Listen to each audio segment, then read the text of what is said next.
ভারত আমাদের কাছে কিছুই না। সবাই বলেন ভারত আমাদের চতুর্দিকে লুকিয়ে আছে। আপনার পেটের ভিতরে যদি স্যার একটা টিউমার থাকে, যতক্ষণ না ওটা ওষুধ খেয়ে কমান বা অপারেশন করেন ততক্ষণ ব্যথা থাকে। বাংলাদেশ হলো আজীবনের জন্য ভারতের ব্যথা, ভারতের মাথা ব্যথা। এই বাংলাদেশের রাজনীতির কারণে এই মোদির ক্ষমতা যেতে পারে। এনারা করেছেন স্যার সরকার আসলে সরকারের দালালি, ভারতের দালালি, এবং ওই দালালি করে করে ক্ষমতায় থাকার জন্য কিছু লোক পাগল হয়ে আছে। সেই পাগলদেরকে থেকে এই দেশকে রক্ষা করতে হবে। জনগণ জেগেছে, ছাত্ররা জেগেছে, কারো কোনো রক্ষা নাই। এবং আমি বলেছিলাম যে দর্শক শ্রোতারা যখন কথা বলবে তখন বোঝা যাবে যে আসলে দেশের মানুষ কি চায়। সুন্দর সুন্দর মন্তব্য করেছেন, কথা বলেছেন। আমাকে বোধহয় একটা সরাসরি প্রশ্ন করেছিলেন যতদিন পরে, যে বাংলাদেশের রাজনীতিবিদ কি মমতাজের মতো আর লেখা পড়তে পারে না, এরকমই। দেখুন, রাজনীতিবিদ কারা সংসদে যাবে, হ্যাঁ, তারা যদি সঠিক নির্বাচন হতো তাহলে ওরা যেতে পারতো না। এই এমপি গুলো আগে নির্বাচিত হয়েছে শেখ হাসিনার মাধ্যমে, অথবা এই যে আক্তার স্যার 3 বার বা 4 বার বহিষ্কৃত হয়েছে যেই দল থেকে, ওই দলের নীতি অনুযায়ী তারা আগে নির্বাচিত করে যে এরা এদেরকে সংসদে নেব, তারপরে 2 নাম্বারই করে এইভাবে সংসদে তারা পাঠায়। ওটাকে আমি সংসদ সদস্য মনে করি না, ওটাকে নির্বাচনও আমি মনে করি না। তো সুতরাং আমাদের বুঝতে হবে যে আজকে দেশ একটা ক্রান্তি লগ্নে, দেশের মানুষ দেশের বিরুদ্ধে কিছু কিছু মানুষ বলছে। এখন জেনারেল আজিজ 2018 সালের নির্বাচনের পরে বলেছিলেন যে এত সুন্দর নির্বাচন, আর দেখেন উনি সাফল্য। আমি নাগরিক টিভিতে ঢাকায় ওই নির্বাচনের 1 সপ্তাহ বলেছিলাম যে ওনার এই বক্তব্যের পরে বা আর্মির যে বিহেভিয়ারটা ছিল, আমার মনে হয়েছে সেই পলাশীর প্রান্তরের কথা, যে মীর জাফর যেভাবে বলেছিল সিরাজুল্লাহকে যে আমাকে বিশ্বাস করেন, আমি তো পরম আত্মীয়, শুধু আত্মীয় না, আমি সিপাহসালা এবং আত্মীয়। এবং উনি বসে থাকলেন এবং আজিজ সাহেব ওইভাবে সেনাবাহিনীকে বসিয়ে রাখলেন, নির্বাচনে ওরা পাশ করে গেল। ঠিক 2008-এও তাই হয়েছে, 14 সালেও তাই হয়েছে, 24 সালেও তাই হয়েছে। 18 সালে তো এই বিএনপি যায় নাই। যদিও আক্তার স্যার কেন বললেন জানি না যে নির্বাচনে না যাওয়াটাও অগণতান্ত্রিক। আমি মনে করি অপনির্বাচনে না যাওয়াটা গণতান্ত্রিক। যেটা ভুল নির্বাচন হচ্ছে সেখানে আমি যাব না, দেশের নাগরিক হিসাবে ভোট দিতে যাব না প্রতিনিধি নির্বাচনে, এটা নাগরিক অধিকার এবং এটা আমি সাংবিধানিক অধিকার বলে মনে করি। যাই হোক, দর্শক শ্রোতারা খুব ভালো ভালো প্রশ্ন করেছেন। ইউনূস সরকারের কারণেই আমরা স্বাধীনভাবে স্বাধীন দেশ হিসাবে ফিল করতে পারছি, এটা একজন দর্শক শ্রোতা বলেছেন। যাই হোক, ভারতের মিডিয়া নিয়ে কথা আসছিল। আমি ভারতের কয়েকটা মিডিয়ার সাথে কথা বলেছি, তারা খুব পরিকল্পিতভাবে বাংলাদেশের কিছু মানুষকে নিয়ে বাংলাদেশের বিরুদ্ধে কথা বলায়। আমাকে দিয়ে ওটা পারিনি, আমাকে ছাড়াও আরো কয়েকজন গিয়েছেন, তারা বিরক্ত হয়ে, রবি ভাইও বোধহয় কয়েকদিন কথা বলেছেন, এরপরে বিরক্ত হয়ে আরো ভারতের সাথে কথা বলেন না। তো ভারতের যে মিডিয়া, সেই মিডিয়ার চরিত্র কিন্তু বাংলাদেশেও আমরা দেখেছি গত 15 বছর বা এর আগে। একটা সরকার আসলো তো তার মিডিয়া হয়ে গেল, আরেকটা সরকার আসলো তার মিডিয়া হয়ে গেল, এভাবে কিন্তু আমরা বাংলাদেশেও দেখেছি। যাই হোক, মেজর আক্তার স্যার উনি দ্বিতীয় পর্বে বলেছেন ডক্টর ইউনূস সরকার এর বলে তার পক্ষে কথা বলছি, মানে আজকে ডক্টর ইউনূস সরকারে বলে আমরা ওনার পক্ষে কথা বলছি, অর্থাৎ সরকারের পক্ষে সবাই কথা বলে। আমরা তো গত 15 বছর 17 বছর সরকারে ছিল আওয়ামী লীগ, তার বিরুদ্ধে কথা বলেছি। তা স্যার এটা কিভাবে বললো যে সরকারে আছে বলে আমরা সরকারের লোক বলে কথা? এটা ওই আওয়ামী লীগ বিএনপির চরিত্র, এটা আমাদের সাধারণ মানুষের বা অন্য দলের এই চরিত্র না। আমরা সরকার দেখে কথা বলি না, আমরা বিরোধী দল দেখে কথা বলি না, আমরা যুক্তির কথা বলি।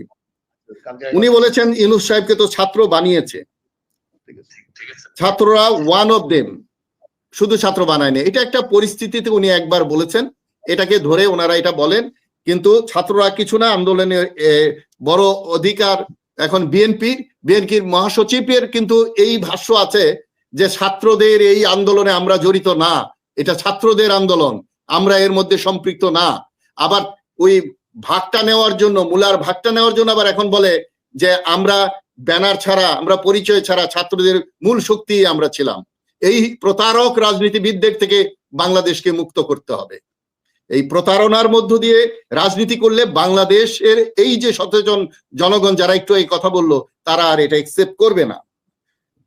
স্যার বলেছেন যে উনি নির্বাচনের কথা বলে দিলেই পারেন, যে উনি 5 বছর থাকবেন, এই থাকবেন। উনি তো আওয়ামী লীগ বিএনপি করা ট্রেন লোক না স্যার, যে আমি 14 বছর থাকবো, আমি 15 বছর থাকবো। আপনার দল তো এই প্রধান বিচারপতির বয়স বাড়িয়ে তারপরে নানা রকম ইয়াজউদ্দিনকে বসিয়ে নানা রকম ভাবে আপনারাও তো চিরস্থায়ী করতে চেয়েছিলেন আপনাদের ক্ষমতা। আওয়ামী লীগ আর বিএনপির মধ্যে তো কোনো পার্থক্য নাই, সেটা তো ছাত্ররা বুঝেছে। এই জন্যই তো তারা বলেছে এই নৌকা ও ধানের শীষ, দুই সাপের একই বিষ, সেটা আমাদের কোমলমতি ছাত্ররাও বুঝেছে।